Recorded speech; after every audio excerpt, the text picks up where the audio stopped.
Previously on Jay Speaks.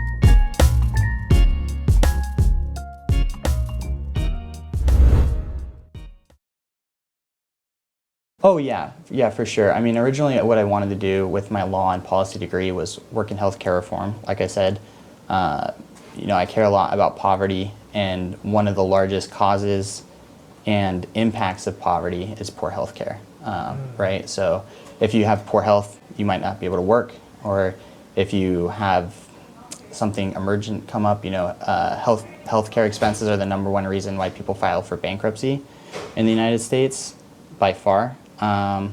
So I was interested in working to help people have access to good, high quality health care, which is what sent me down the road to starting a nonprofit law firm to do Medicaid appeals for free. And when I was in that process, Legal Aid actually got a grant to do Medicaid appeals for free. They had been doing them before, but ran out of grant funding. And I think it was probably like 2014 or 2015 when they stopped and they ran out of the funding. And then in 2021, I think, they got another grant to do it. And so, so instead of trying to start my own thing, I decided I'd try to join their team. And they hired internally for that position, but offered me another position and said, if there's another opening, you would have internal hire preference, but what I was offered wasn't really a good fit for me, so I didn't take it. But that whole process really showed me the limitations of the grant-based model, and that there really needs to be something else out there to help bridge the gap for people who don't qualify for free legal services and can't afford to hire a traditional firm. Check out today North Carolina Legal Services at the intersection of law, equity, and public service.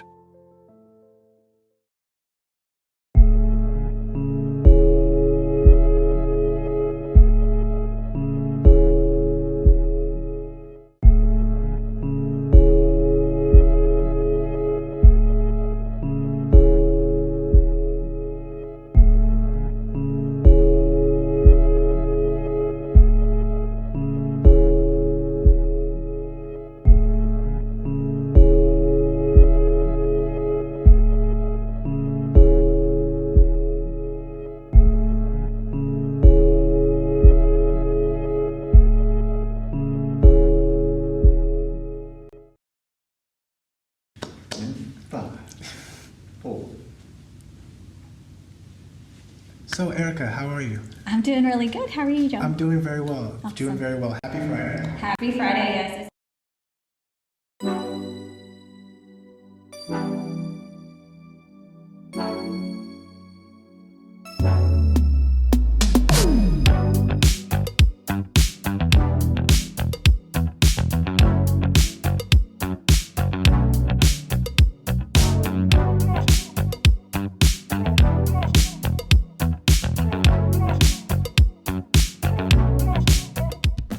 Professionally, as you know, I'm the Executive Director of the Women's Business Center of North Carolina, which is a program of the National Institute of Minority Economic Development. And what we do is we strive to support and provide resources to all entrepreneurs, but our focus tends to be women and minorities. So we do it through one-on-one counseling, trainings, networking.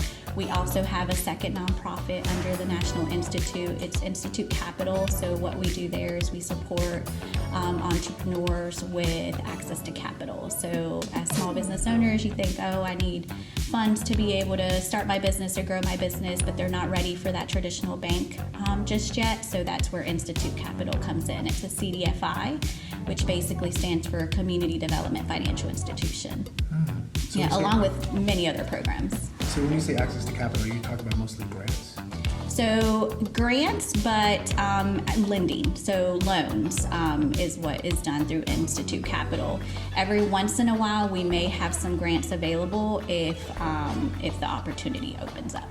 Okay, so Institute Capital does the lending. They do the lending, and then they also help distribute grants when we're selected to be able to do that. Awesome, awesome. So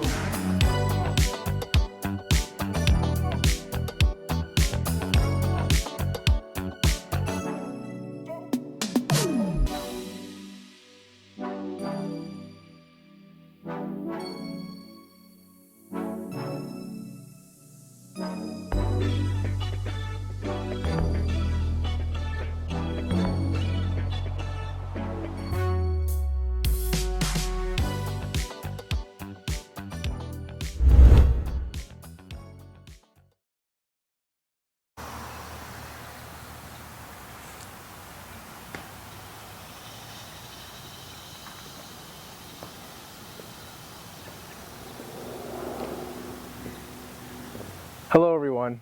For those of you who are new to my channel, welcome. And for those of you who subscribe to Jay Speaks, thank you so much and welcome back. As you know, it is my mission, it is my passion to bring to you all conversation topics that are positive, motivational, educational, and informational. Today, ladies and gentlemen, I'm so happy to be here with Erica Vazquez, the Executive Director of the Women's Business Center of North Carolina. Women-owned businesses have played a vital role in creating jobs and driving innovation, while inspiring the next generation of women entrepreneurs. Women-owned businesses are essential in not only creating economic impact, but also for the values that they embody. Women business owners tend to prioritize social responsibility, community involvement, and diversity, all of which play a role in creating a more sustainable and equitable future for all. However, despite these positives, women-owned businesses still suffer challenges, such as access to capital and resources, and face societal and cultural bias. Ladies and gentlemen, please sit back, relax, and most importantly, listen. And hopefully after today's episode, you understand for yourself why Erica Vazquez and the Women's Business Center of North Carolina are on a mission to promote economic self-sufficiency for all women in North Carolina through entrepreneurship, and empower women by offering them tools and support to establish their businesses, stabilize their companies, generate sustainable profits, strategize for future growth, and contribute to the growth and economic development of their communities. So Erica, how are you? I'm doing really good. How are you, Joe? I'm doing very well. Awesome. Doing very well. Happy Friday. Happy Friday. Yes, it's been a long week, so I'm happy it's Friday. Oh yeah, same here, same here. Been very excited, looking forward to this interview. How was your week? So it's been busy. We just hired a new program director. So Monday I was at this 26th anniversary expo that City of Raleigh does, and then Tuesday morning got up and drove to Wilmington, and I was over there for the last few days getting her settled in. So that's been fun. We got more help. Talk about that expo a little bit. I feel as though I've heard that before. Yeah, so City of Raleigh does this expo every year. This year was their 26th anniversary, and the purpose of it is to have those general contractors that have huge opportunities for small business owners. So everybody's in the same room. You have the general contractors and resources for small businesses, and then they open it up to the community, all the small business owners to come join.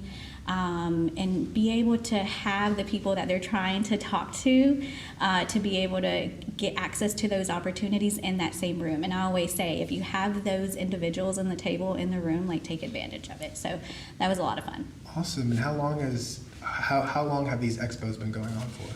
I mean, as long as you can remember. As long as I can remember, and like I mentioned, the City of Raleigh one this was their 26th anniversary. So awesome. I know. Awesome. Yeah. Well, let's get right into today's interview. Awesome. Yeah. But before we officially start, please, reintroduce yourself to me, introduce yourself to our audience. Who is Erica Vazquez? And please share a little bit about the Women's Business Center of North Carolina and, What makes you feel proud to be affiliated to such an organization? Yeah, I really love that question. So, who is Erica Vazquez? So, I was born in San Luis Potosí, Mexico. I migrated to the U.S. with my mom when I was, I'd say, about 3 years old. The goal was to reunite with my father that worked in the fields in Virginia Beach. So, we were over there up until I was about 7 years old. And that's how he supported our small little family. But as the eldest of four, so I actually have 3 siblings, a sister, 2 brothers, I just learned that the power and the value of resiliency and just to always strive for more, just seeing my mom and my dad always want the best for us. I am a mommy of 2. So I have a little boy, a little girl, and then a very, very supportive husband with me. Professionally, as you know, I'm the executive director of the Women's Business Center of North Carolina, which is a program of the National Institute of Minority Economic Development. And what we do is we strive to support and provide resources to all entrepreneurs, but our focus tends to be women and minorities. So we do it through one-on-one counseling, trainings, networking.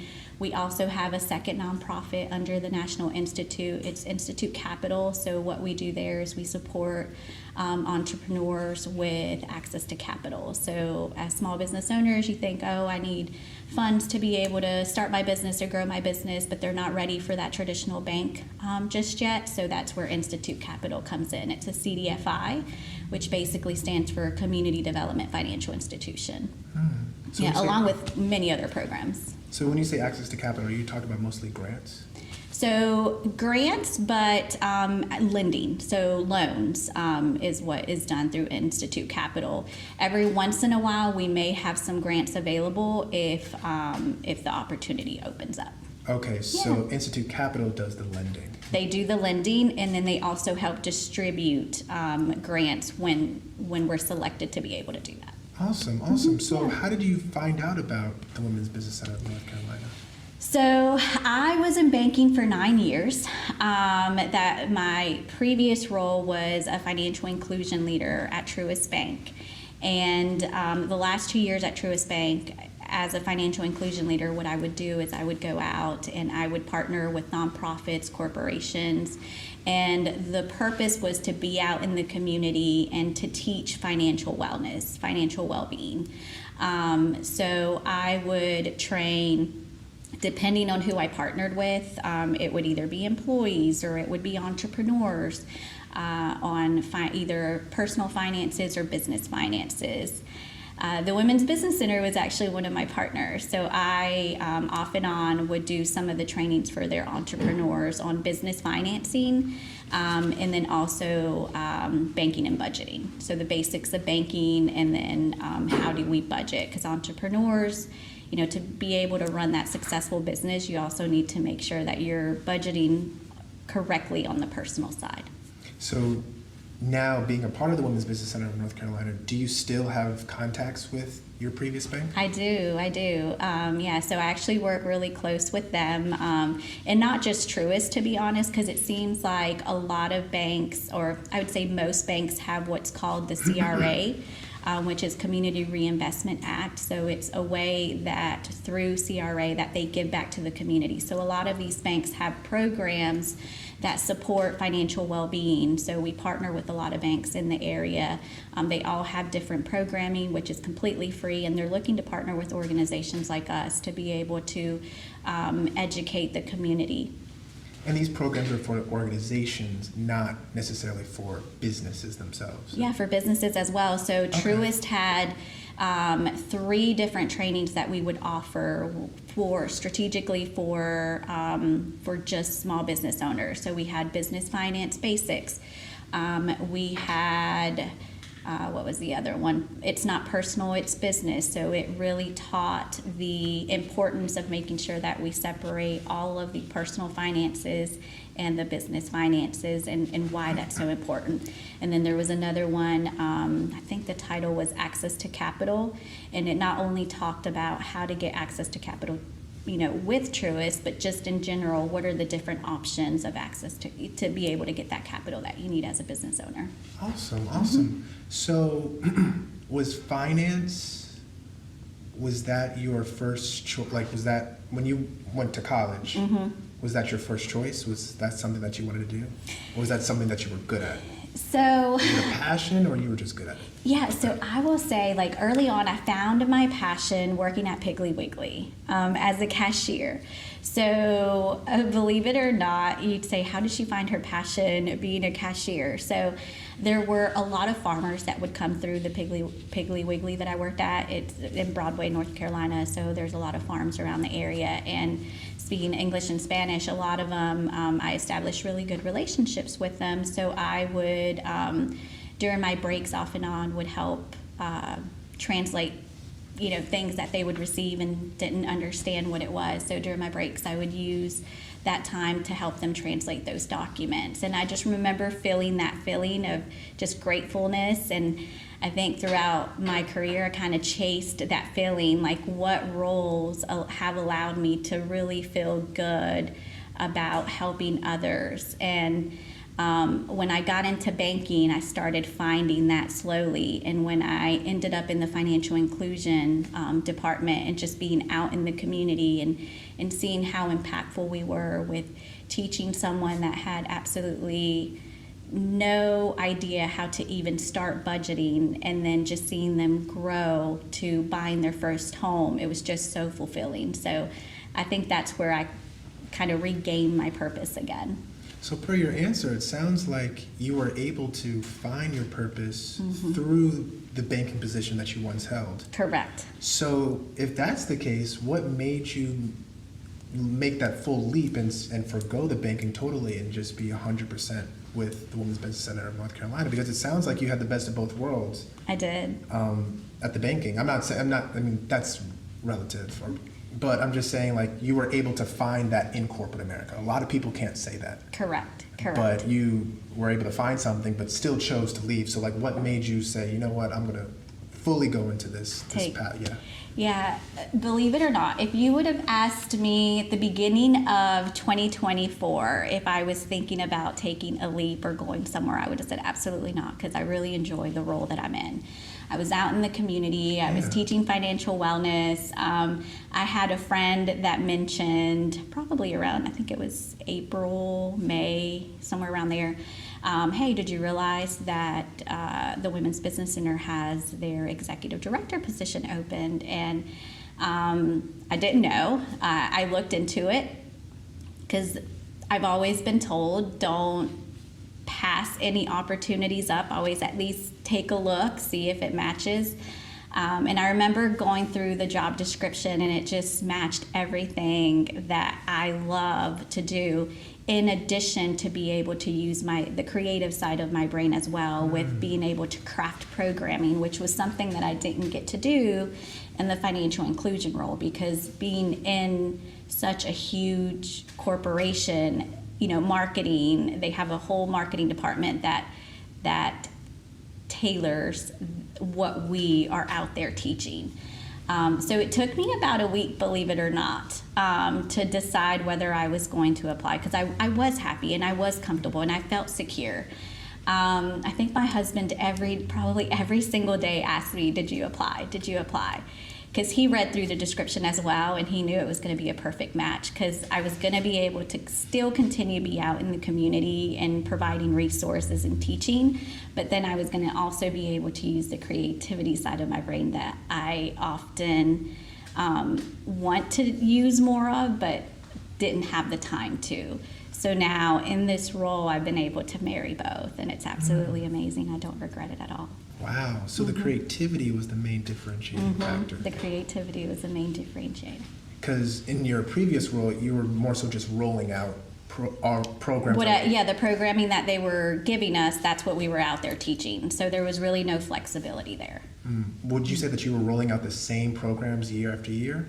It was the same ones. I know that I gave a few suggestions just being out in the community, and after so often there were a few organizations that I had a really good relationship where I would go on a constant basis, whether it was a monthly basis or a quarterly basis. And it was the same 3 on the personal side and the same 3 on the business side. So after a certain point, you want to be able to offer more. And I know I gave a few suggestions, but obviously it's a big corporation, so it's going to take a little bit longer to be able to release something, because someone has to craft it, has to go through legal marketing, has to go through legal, make sure everything in there is fulfilling the legal part of it.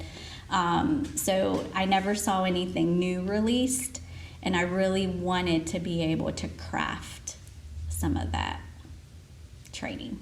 Wow. So it's to my understanding that it's been a little over a year since you've made that full transition. Yes, so earlier this year, June 3rd to be exact, was a year. June 3rd. Yeah. First off, congratulations. Thank you. That's a big step. It is. Nothing to take lightly.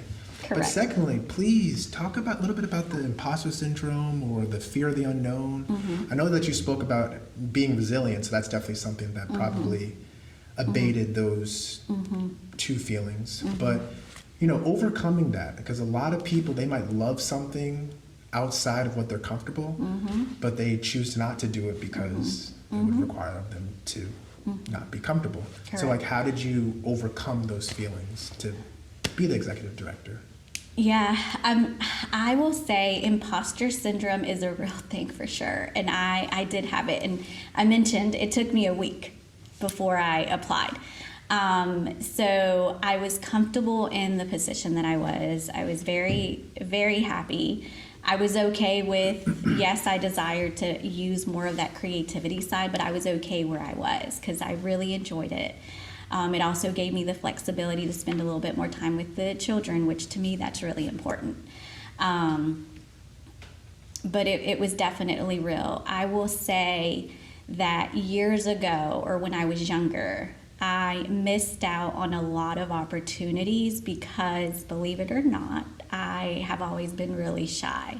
I've come out of my shell. But I missed a lot of opportunities because I would get comfortable. I was too shy. I didn't have confidence in myself. And I made a promise years ago that I was not going to miss out on opportunities. And I mentioned earlier as well that I have a really supportive husband. So I think that kind of helped me remind myself that even though I was questioning whether I would be able to fulfill all of the boxes or the checklist in that job description, he was able to remind me that I had all the skills, that I had the knowledge. I managed one of the main branches at the previous bank that I worked at for 4 years very successfully. So just reminding myself, like, you did that successfully. You have the skills, you have the partnerships, like, you just need to do it. And I've learned over time that when we stay in that comfortable zone, we're not really growing. I feel like the times that I've grown the most have been when I've pushed my limits, and even though I was really uncomfortable and scared and doubting myself, I've been able to grow stronger as a leader, grow more knowledge, and then grow my network as well. Wow. So talk about the growing pains once you received, or once you earned, I should say, the role as executive director. I know that you had prior experience Correct. with the bank, but this is still something that's new. Yeah. So what did you learn about yourself during this process, and what did you grow into being the executive director in the first month, 2 months, even now? Yeah, believe it or not, it has actually been a really smooth transition. And I think it was because I was already doing, I guess you could say, the work that the Women's Business Center did. The only difference is that now I guess there's several differences. I'm responsible to make sure that we're receiving the funding to be able to maintain the center opened and to be able to provide most of our resources for free. But in reference to growing pains, I think it would have just been really getting myself adjusted to how I was going to strategically take it from where it was to and make it bigger. I know when I first joined, one of the things that our CEO, Kevin J. Price, said was, we have so many good resources, really good programming. We've existed for 24 years, but we're this hidden gem. And I would love for someone to, make us known and us stop being this hidden gem. So I remember that just stuck in my brain, and I'm like, how am I going to strategically do this? And I think me having existing partnerships that I was able to bring in from where I was, and then just the drive and the passion of being out in the community, being able to support women and entrepreneurs, really gave me that drive to make sure that it stops being a hidden gem. Wow. So talk about a little bit about what it was before and what it is now. Yeah. So we had. So when I first started, I would say that a lot of the programming that we had seemed to be focused more on just startups, which there's nothing wrong with, programming on just startups. But then it gets to a point where you start looking around at other organizations that do similar work. I'm very big on making sure that we are working collaboratively and not overlapping so much on each other, but how do we use each other's strengths? So I think one of the things that I really strive to do is understand what everybody else is doing and where do we fill the gaps. So some of the programming, or a lot of the programming that we had, was focused on how do you start a business. There's already so many other organizations doing that. So I started analyzing what are those gaps that are missing? How can we offer that programming? Who would support that kind of programming? And that's where the focus has been. And talk a little bit about, I guess, the pace of this work versus the pace of your previous work at Truist. Would you say it's the same, similar? Or you say you put in more work hours here, or do you put in... Honestly, I think the pace is about the same. Okay. Now, if you were to ask me the pace from when I was a branch leader, I would say the pace is a lot slower, because I feel like when you're a branch leader, you because you have clients the foot traffic walking into the branch, and they need to be serviced, whether you're short-staffed or not, you can't control the foot traffic. But in reference to comparing it to my latest role at the bank, to this role, I would say the pace is about the same.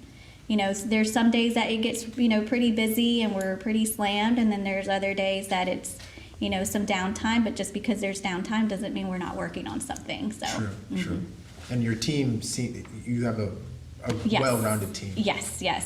So the Women's Business Center, of North Carolina, we have 3 teammates. But then we also have an amazing advisory committee of 6 ladies that have offered up if we need to use one of them to mentor someone that for an industry that they oversee, that they would be more than happy to. We also established a really good relationship with the North Carolina Women Business Owners Hall of Fame. I don't know if you've heard of that organization. It was founded by Wendy Coulter. She's also the owner of Hummingbird Creative Group.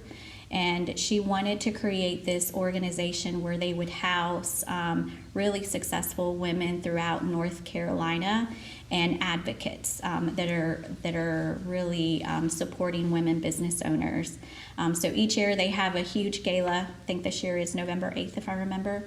So those relationships, even though it's a team of 3 plus my leader, I guess 4, we have such a huge community that is so supportive of women entrepreneurs and want to help and are offering their time. So it doesn't feel like a small team. Wow. Well, in your response, you mentioned a word that I was going to talk about, community. Yes. There's a saying that goes, if you want to move fast, go alone. If you want to go far, go together. Yeah. With that being said, talk about community. I know that you talked a lot about your husband. I don't know if he's all the community. I doubt that he's all the community that you have, but he seems to have played and continue to play a very great role in your life. Yeah. But talk about how community has led to your success, because none of us are living in a vacuum. That is correct. So community to me is honestly really, really important. And I saw that question and I choked up a little bit, because I will say that for me, community is everything. You're completely correct. I'm a firm believer that we can't do it on our own. Like, we have to have the support, whether it's our husband, whether it's our parents, siblings, friends, whoever, right? I have been so blessed, so blessed. I mentioned a few times already that I used to be really, really shy. I probably would have said no to this interview a few years ago, because I would have felt that I couldn't do it, or the panels that I've been asked to be on, or the speaking engagements that I've had, I would have said no, absolutely not, I can't do it. But my community, and it's changed over the years, but I've always been so blessed to, one, have my family, but two, the environment that I work in, no matter which role I've had, I've always had really amazing leaders and coworkers that are always reminding me, you have the skills, you have the knowledge, go for it, you got this. And I think them building that self-confidence in me has allowed me to take those challenges and just to keep moving forward. And because of that, I want to do the same thing for others as well, because I've received that and I've been so grateful. So I strive to do that all the time. Absolutely. Mm-hmm. So how has your community changed over the years? So as I've moved into different roles, as much as you want to stay in contact with, previous coworkers, I stay in contact with as many as you can, but everybody has busy lives. So as I've switched into different roles or increased my network, that has brought in even a bigger community. So even though I still have some of those individuals that are still in my life from when I was way younger, I've added this bigger community now that I'm at the Women's Business Center. So some of my supporters would be the advisory committee. They're all amazing ladies, cheer me on. The North Carolina Women Business Owners Hall of Fame, I know several of those ladies, and they're always just cheering me on and saying how good I am. So that right there just pumps me up. I'm like, ooh, I'm doing good. Let me just strive how we can make it better. Now, I want to just pivot a little bit to small businesses in particular. Yeah. And how they're critical to economic diversity and just the quality of life. But why in particular do you believe that women deserve a seat at that table when it comes to small businesses? Probably because I'm a woman. No. Not a bad answer. No. I think we deserve a seat at the table because for so many different reasons. I mean, we are absolutely powerful, even though we have so much on our plate, and we'll go over that in a minute. We have so much to give, but in North Carolina, or not in North Carolina, but just in the U.S. in itself, 99.9% are small businesses.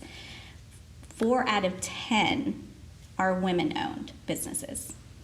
So that's 40% are women-owned business owners. And most of these women-founded businesses not only strive to be able to have a more flexible life, to be able to spend more time with their children, but they strive to leave that legacy. And a lot of these women-founded businesses, they have such a huge heart that they want their communities to be better. So they're focusing on how we can build our communities. A lot of them end up giving a lot back into their communities, into education, into the healthcare industries.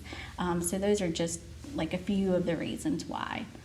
They tend to also just support each other. I'd love for you to join one of our network events that we do, our quarterly networking socials.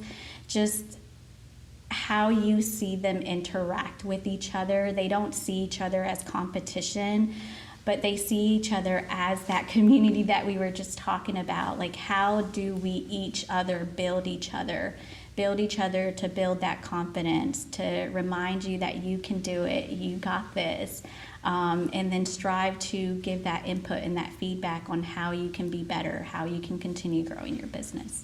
So could you give, if you know, could you give some examples of some community givebacks that small business owners that are female owned do for the community within Raleigh-Durham? Yeah. So I mentioned earlier Wendy Coulter from Hummingbird.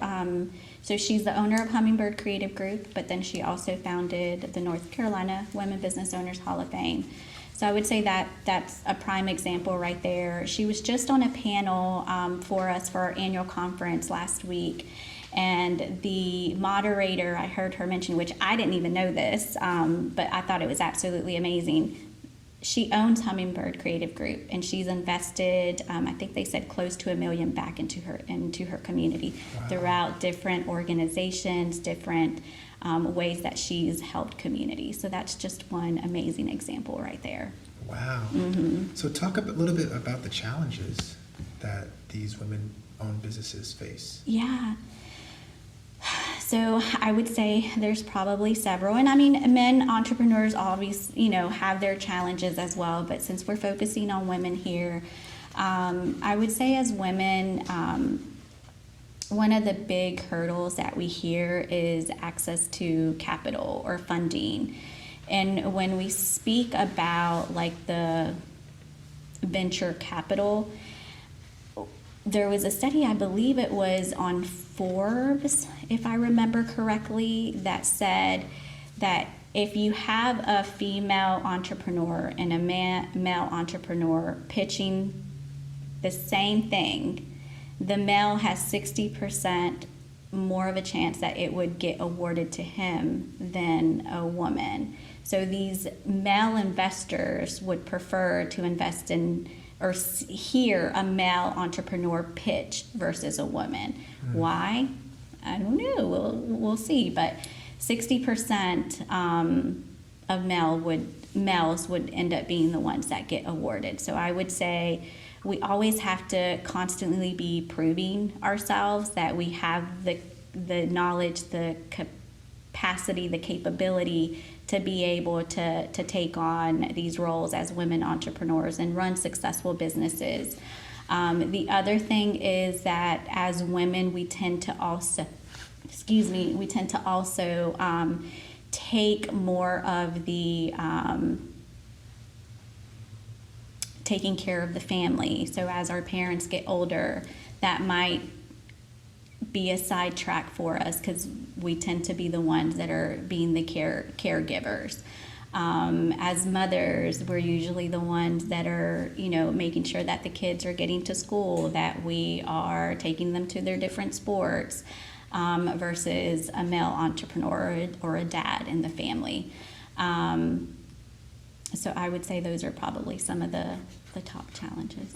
So have you noticed that those two factors affect the longevity of women-owned businesses?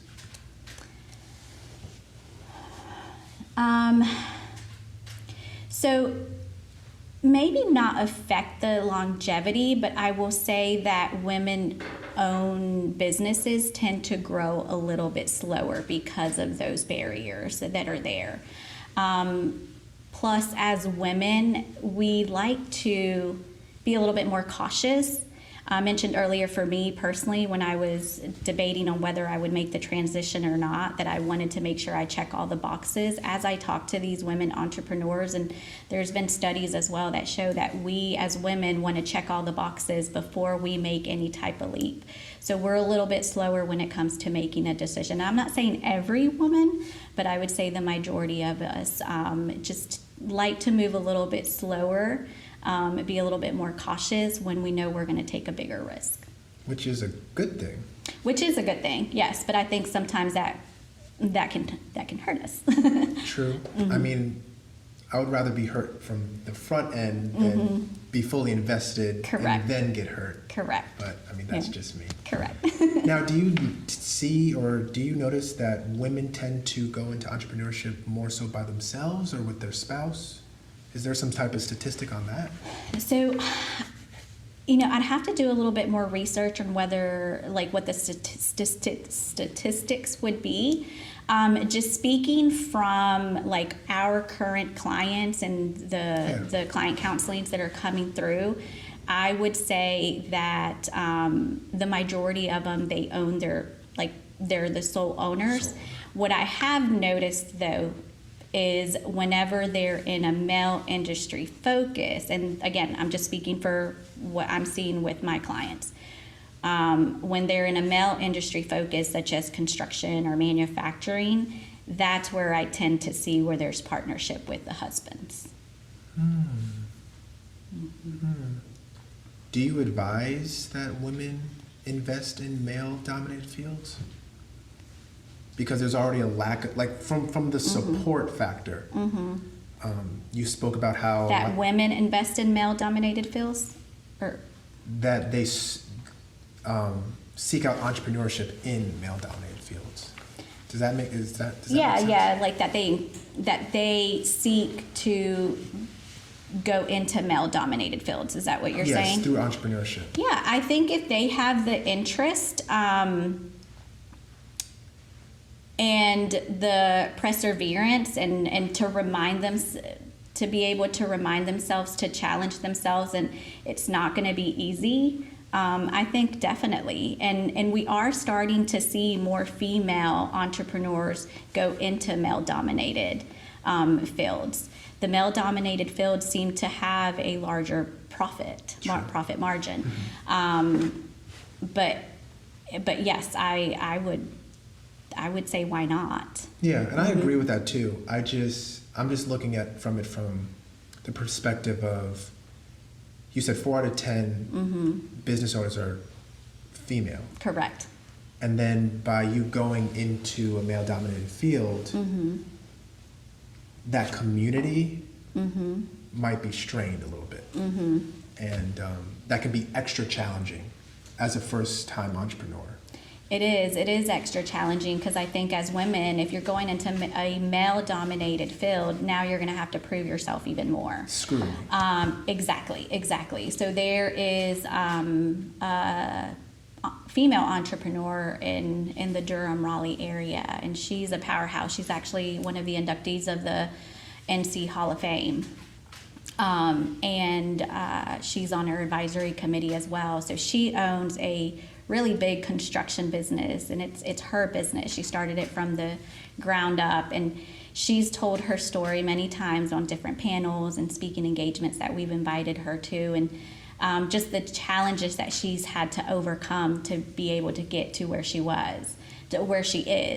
It's very inspirational, from not really understanding the construction industry to being patient and pushing herself to learn it, to living that scrutiny from other male counterparts, where they distrust whether she has the capacity and the capability to be able to do the job.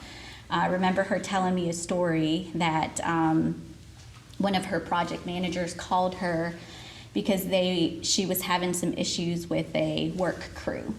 And so she shows up. She says she doesn't really like to say that she's the owner for that same reason.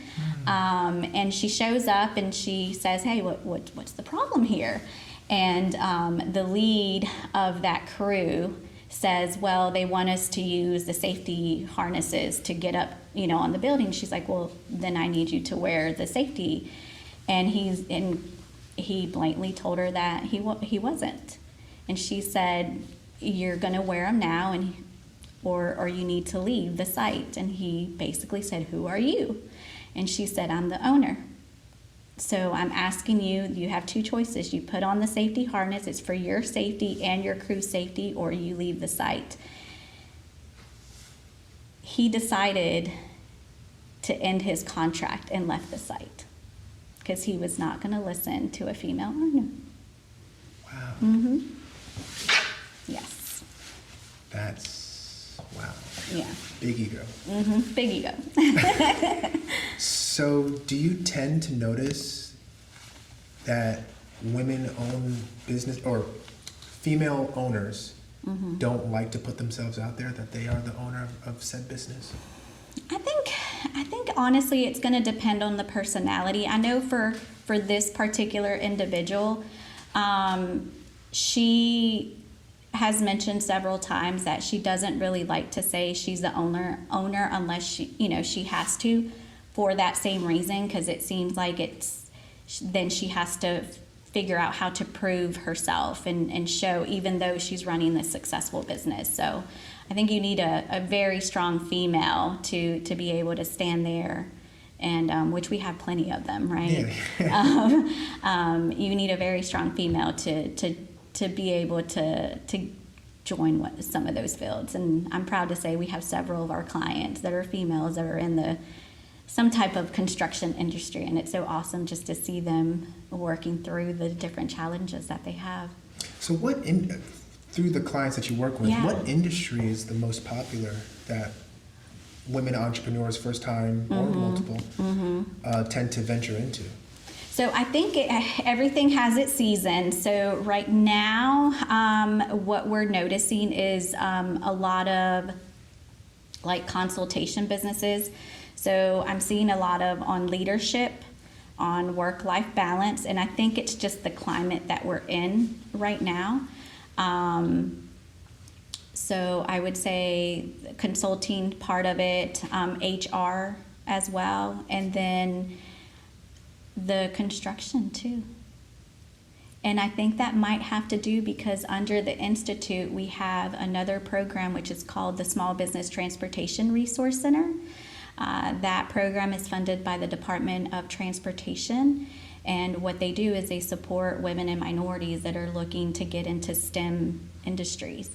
So they focus on educating, partnering with the Department of Transportation to be able to get some of those contract opportunities. So I think that's why we probably also see a lot of clients that either are trying to get in construction or already in construction because they find out we have that program.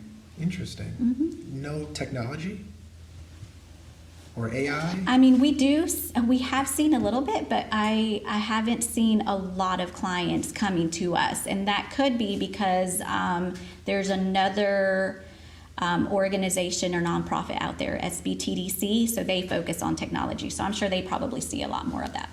Okay.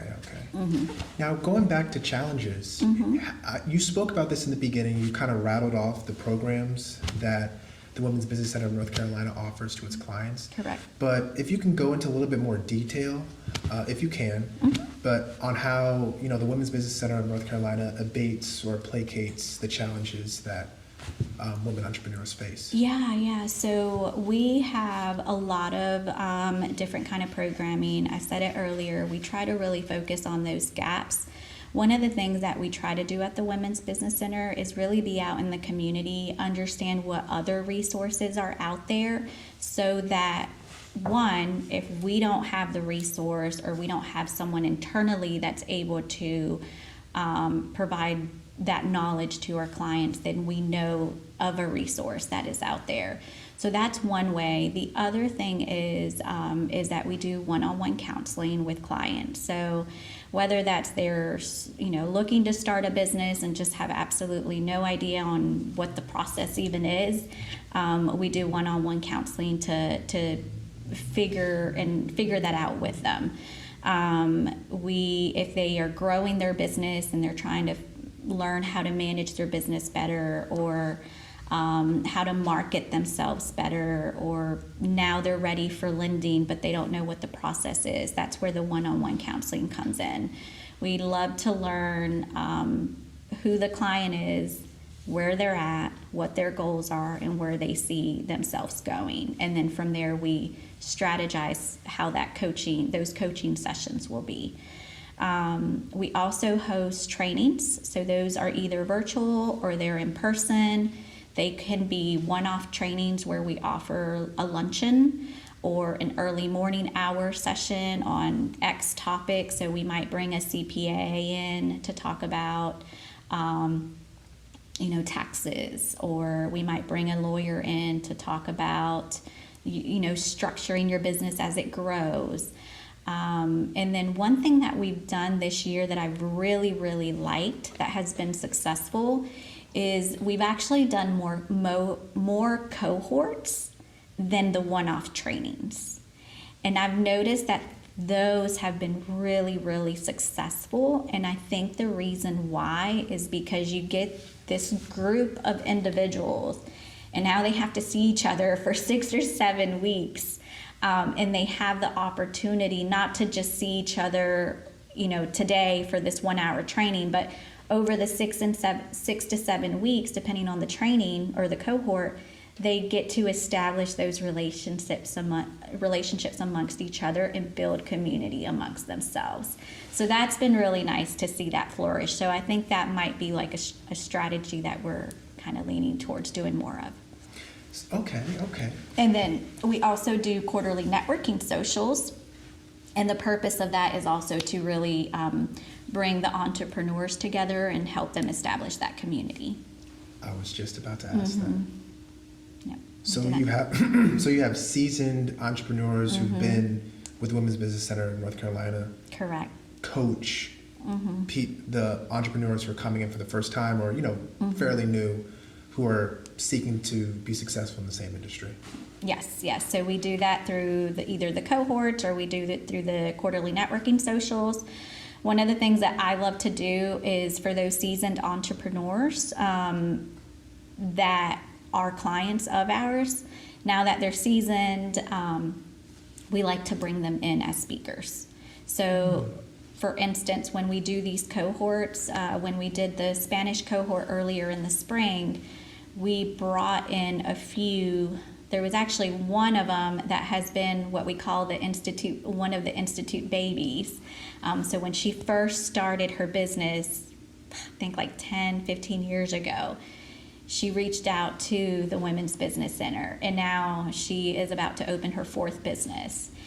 So she was one of the ones, she owns a marketing business. She was one of the facilitators for one of those sessions that we did.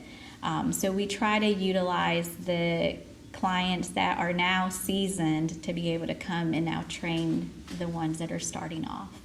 Wow, that's beautiful. It is really nice to see that flourish. And it gives so much hope to the entrepreneurs that are in their starting phase to see, wow, they are a client or were a client, and now look at them.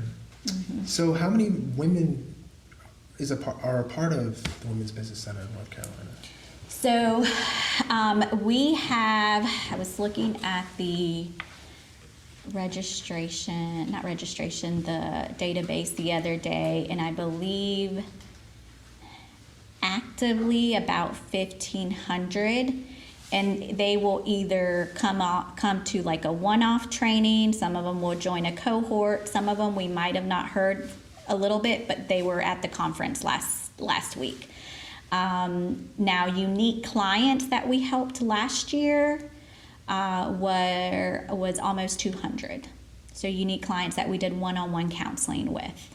Wow. So those were almost 200 that it was the first time ever seeing them. And the for the one-on-ones, is it you and your team? So it's myself, it's Miss Phyllis Thornton, Elisa Mako, which is my leader. She's the VP of the Center for Entrepreneurship, which is where the Women's Business Center and where the 4 Women's Business Centers are housed, and then the Small Business Transportation Resource Center. Wow. So you guys were busy. Yes, 200. along with all the other programming. Yes. Wow. And I guess you took that workload with grace. Yes, we did. You had no choice, I guess. Yes, we did. So, have you ever thought of something like a seasoned entrepreneur opening up their business to a new entrepreneur who's interested in in the similar space, but like a day or a week of shadowing to see like their day to day? Has that been something? No, that has not, but that's actually a really good idea. Yeah, like if I want to go into marketing and you have Yeah. someone who's proficient in marketing, you said that she opened 4 businesses, you know, what does that look like? Could I Yeah. shadow you Yeah. for a week? So you wake up at 7 o'clock to get into work? Let me wake up at 7 o'clock. Correct. See what the day-to-day looks like before I even go into. Yeah. I had not, but that's a really good idea. You want a job? Hey! We can talk about that. I mean, that's just something that comes to mind because, I mean, I'm somebody who likes to get my hands dirty. Yeah. I like to learn. That is very true. I like to learn, you know, in person, even if it is far off from now. Even if I haven't gotten the funding or I Correct. haven't even registered an LLC. Correct. But, you know, that encouragement and just seeing what it takes from somebody who's already been successful in Yeah. that manner. That's a really good idea. Something to think about. But yeah, happy to help you. But another question I want to ask, Yeah. as far as if someone is interested in being a part of this organization as a client, Correct.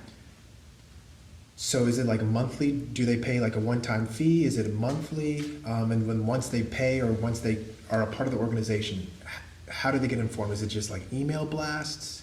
Like how does it look? How do for you some- become a client? Yeah, how do you become a client? Yeah.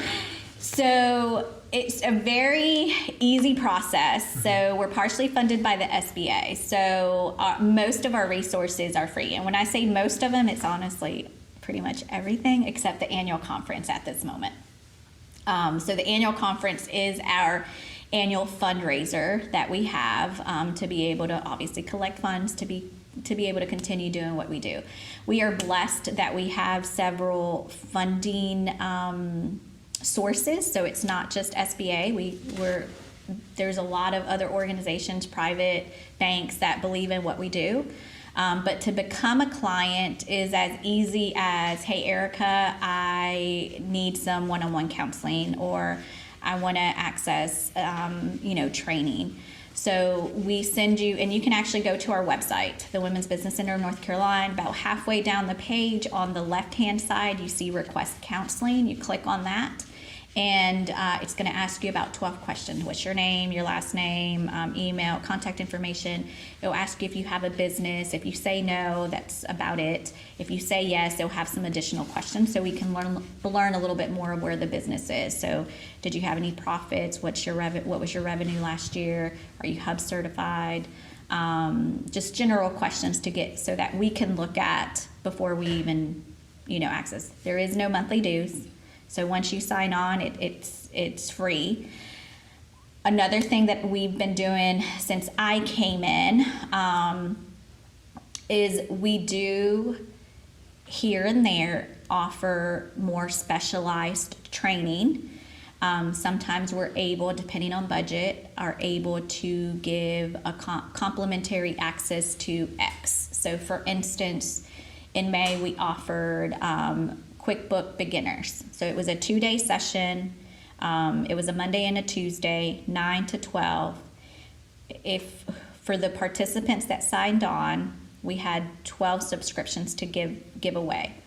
As long as they came to both days, they got 1 year complimentary subscription to QuickBooks. So for that type of programming where we're spending a little bit more to give them something, those we only offer to our active clients. Any other programming, trainings, networkings, everything, we open it to the entire community. They don't have to be clients. But something like that we do. We want to make sure that we're rewarding the clients that are taking advantage of the other programming. So when we have the funds to gift something like that, we make sure it goes to the clients that are active. And it also motivates people to be more active as well. Exactly. Interesting. So do you ever turn anybody down? We do not turn anybody down. So we're the Women's Business Center of North Carolina. The majority of our clients are women, but because we work for the National Institute of Minority Economic Development, they focus on helping any entrepreneur, women or men. So we do not turn anybody away. So we have men as well. So one of those QuickBooks subscriptions went to a male entrepreneur that was in the class. But the Women's Business Center is majority women. The majority would be women, but we don't turn anybody away. Okay, interesting. Do you have to meet any type of criteria at all? Like if I did not have an LLC, like I just saw your website on LinkedIn, or somebody told me about it. We don't turn anybody away. So Wow. we get individuals from, I want to start a business, but I don't even know what to do. Wow.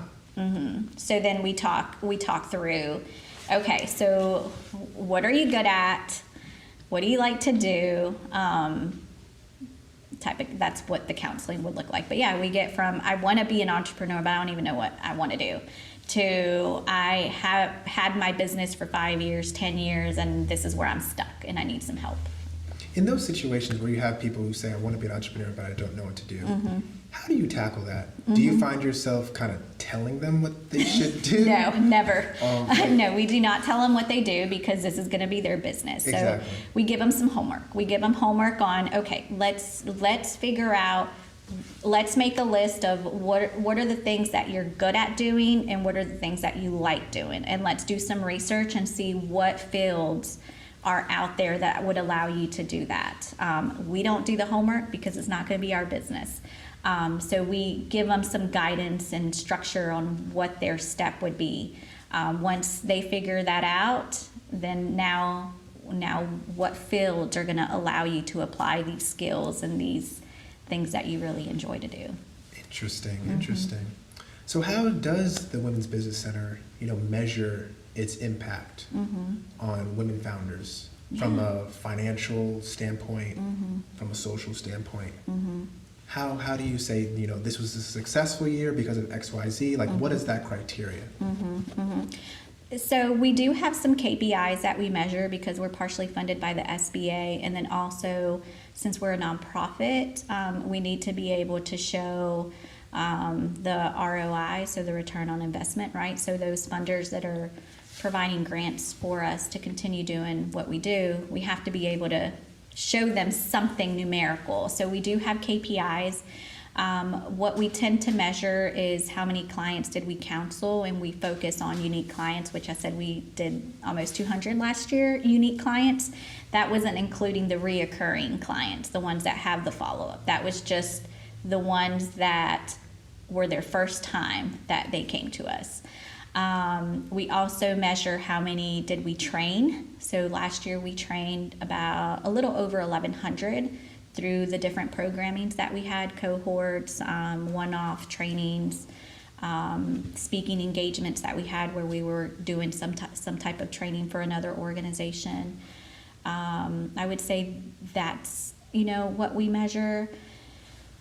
What we can't measure but also has a social impact, I would say just seeing these ladies build confidence amongst themselves. A lot of, and not just ladies, entrepreneurship in itself, we often hear that it feels like it's a lonely process. Who do you talk to? But it honestly doesn't have to be lonely because there's so many small businesses out there. I mentioned when we first started, 99.9% in the U.S. make up small businesses. So there's a lot of them out there. It's just finding the organization and the networks that focus on what you need. So we like to build that community, that confidence, and those are things that we can't measure. Now, so women's, or entrepreneurs, I should say, they come to you at their starting point. Do you also keep in contact with them once they do start their business? I feel as, I don't know if this is a part of your KPI, but I would say, if somebody spent 2-3 years with Women's Business Center, and they ended up opening up their own business, and they impacted the community in any way, their KPI should kind of come back on yours, like, hey, we devoted 3 years of mentorship, resources, and leadership skills into this one person, and they have impacted their community in this way. This is their results from their business. Do you do something like that, or once somebody graduates from your program, you kind of just say, all right. Yeah, so I would say they never really graduate unless they decide just not to come back, to us. But we do like to check up on them. So when we have some downtime, we make sure that we carve out time, because this is something that we want to make sure that they are doing okay. Do they need us? So during those calls, we do, when we check in, how's everything going? We do check in to see, have they been able to hire anyone? Have they gotten any grants? Have they gotten any new loans? So those are some of the things that we do ask for them to provide to us if they're willing to provide. Not all of them, are as open to provide some of those details. They just want to keep their things a little bit more confidential. So I don't think would have like an exact number, but yeah, we do manage to collect some of that information from them. Okay. So, going back to you, if you care to share, talk a little bit about some of your proudest moments or moments. Here at the Women's Business Center? Yes, Yeah. as the executive director. It could be community engagements that you led. It could be programs that you started. I mean, anything that makes you smile, like, hey, I was a part of this. Yeah, there's a lot. Please. Sure. So I won't say everything, but I would say two of the most proudest moments were, one, our annual conference, which was last week. So that was my first conference. My first time ever planning a conference. So I was a little bit nervous on how it was going to go. But I will say that over the last year at the Women's Business Center, and then it probably helped that I was already in the community prior to that.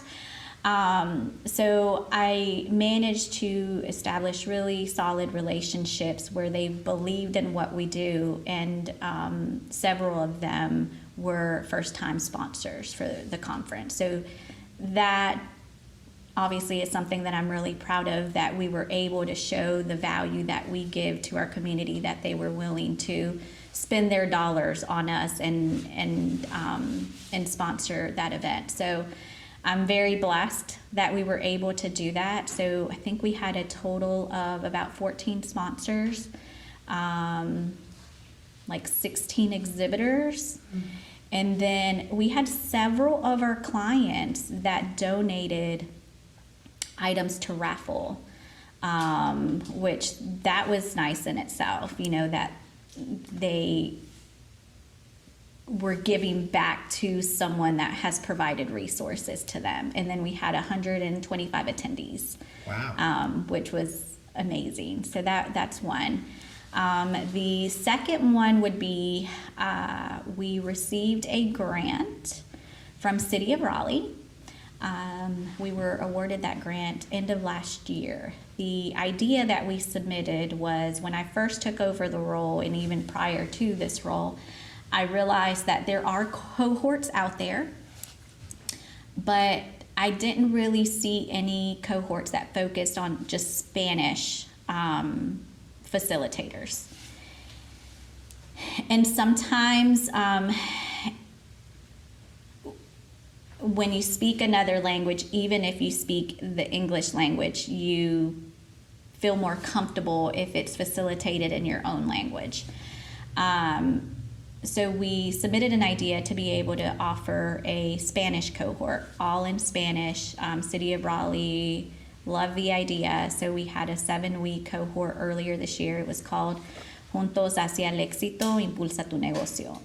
And that's where we found really amazing subject matter experts that their focus is also the Hispanic Latino community.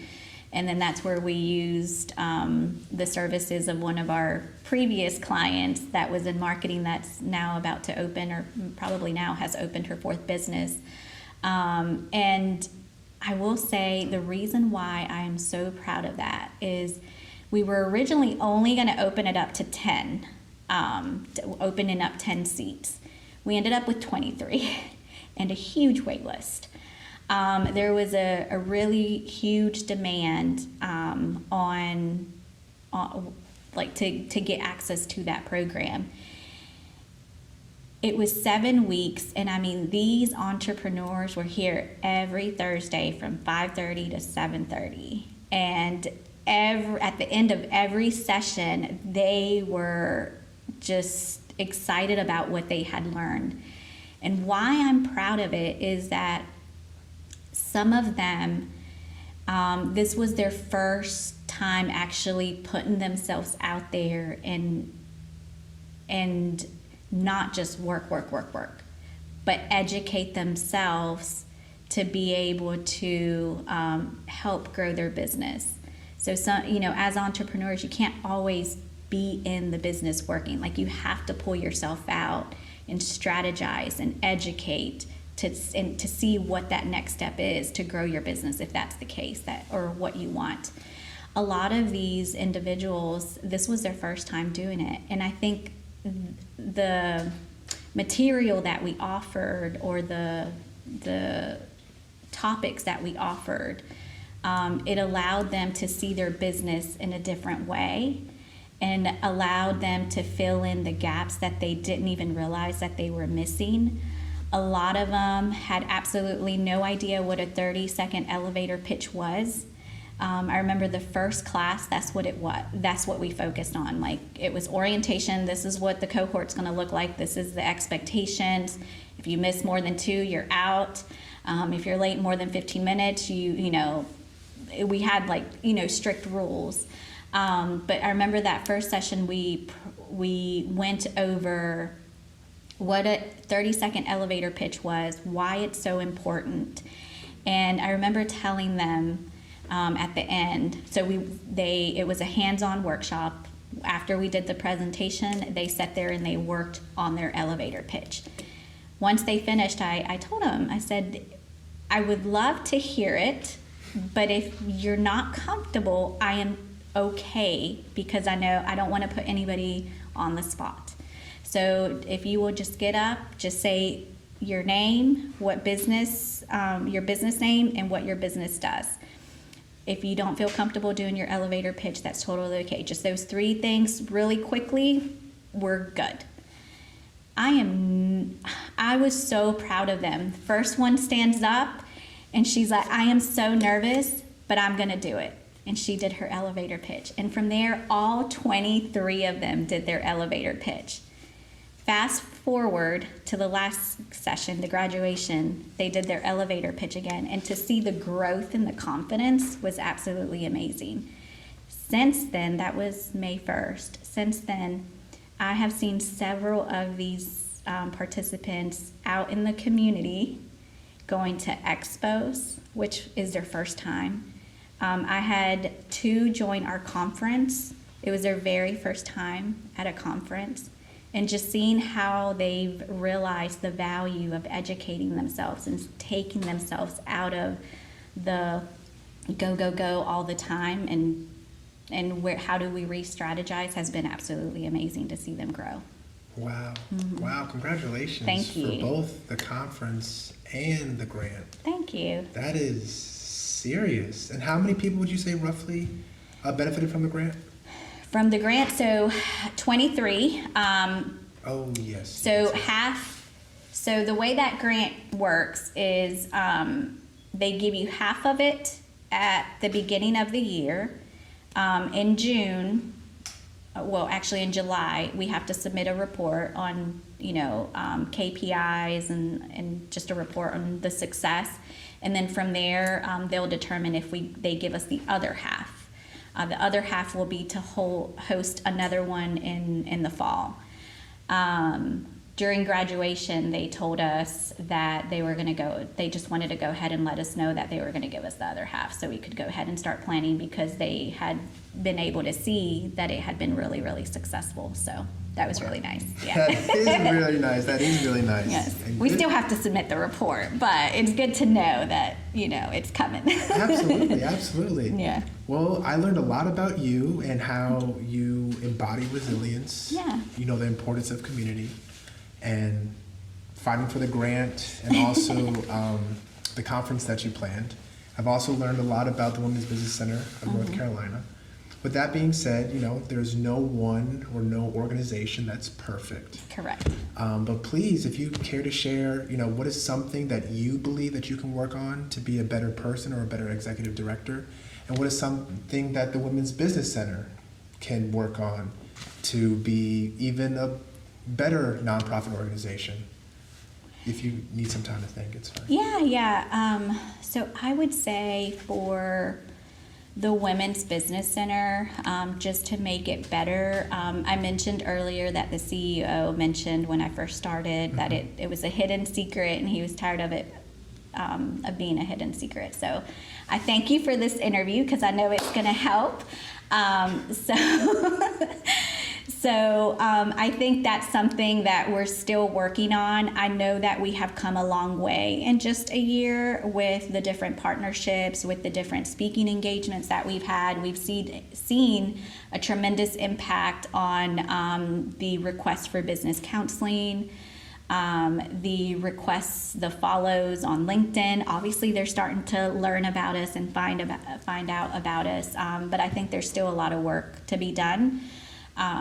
I would love to continue growing and bettering our programming as well, so that we're offering the best to our entrepreneurs in the community. So that's a conversation that I was actually having earlier this week with our program director. I was asking her she has a fresh mind, to help me brainstorm like what kind of programming can we offer that's not really out there right now that would differentiate us, and that we would be able to make a more meaningful impact. So I would say that for the Women's Business Center. For me, what was the question? How can I better myself? Yeah, what is something that you can improve on to be a better executive director, be a better person? Yeah. Let's see. I think for me, probably, I'm such a perfectionist that sometimes I can want to keep everything because I want to make sure it all gets done correctly. But then that can sabotage me as well because I can get a little bit overwhelmed. I think that's something that I could, do a little bit better and work a little bit better, which I think it's going to make it easier now that I know that I have a program director and she brings tons of experience in coordinating and program management. So I think that's going to help a lot. So I'm excited to work with her. Awesome. Yeah. And so my last question, Yes. What is something or a few things that you and the Women's Business Center is looking forward to in the coming months or next year? Yeah, so this year is our 25th year anniversary. Awesome. Yes. So we are planning our 25th year anniversary celebration later this fall. We don't have too much, well, we have details, but we haven't released them just yet because we're finalizing some of the things.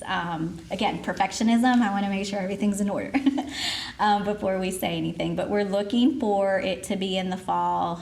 We're thinking about 75 to 100 ladies. We want to make sure, we would love to open it up to the public to join, but before we do that, we do want to make sure that we invite first all of what we call the Institute babies. So some of the clients that have been with us for years and years and years and now have grown their business very successfully. Some of our current active clients, and then partners, close partners that are really supporting us. And then from there, we would love to open it to the public as well. So we're excited. So October? We're thinking maybe the beginning of November. Before the holidays, though. So probably the first week of November. Okay, sounds exciting. Yep. And you said you have 1,500 members total, Yes. active and inactive. Yeah, probably a little bit more, but yes, I would stick to that. And you're trying to get at least 75 to 100 women? 75 to 75. 100 women. 75 to 100 women. Before you open it up to the public. Yep. Okay. Yep. Well, before we officially end, do you have any lasting comments that you'd like to say about yourself, the Women's Business Center of North Carolina? Anything that you want to leave our audience with? Yeah, so I just want to first thank you for the opportunity for this interview. And I would love for anybody to reach out to us that is either looking to start a business or wanting to scale their business. I encourage them to visit our website, learn a little bit more on what we do. They can email us, they can call us, or as easy as when they go to our website, if they need some counseling, like I said, the forum's super simple to use. On our website as well, on the right-hand side, right beside Request Counseling, you can also see all of our upcoming training. I encourage women that are, or anybody that is taking entrepreneurship serious, to become a client. I mentioned earlier some of our programming, we only offer it to clients that are active. So if they want the VIPs to some of these, I encourage them to register. Well, thank you. Yeah. Well, Erica, it was truly a pleasure to meet you in person. Thank you. I loved your energy and your bright personality. Thank you. I definitely enjoyed learning a little bit more about you and what the Women's Business Center of North Carolina has to offer. And what you're doing is phenomenal. Thank you. And Thank you so much. The fact that you have over 1,500 clients, active and inactive, but still, that just goes to show the sheer impact that you're making, and it's going to, of course, grow over time. Correct. And what you and what your organization stands for is powerful. Thank and you. you're giving people hope. You're giving people, a positive outlook on themselves, on their life, and that is extremely important. So I thank you for what you're doing, Thank and you. I thank your organization for what you're doing. Thank Thank you so much for having me and my team. Yeah, here. thank you. Thank you Yes. so much. Thank you. Awesome. Thank you.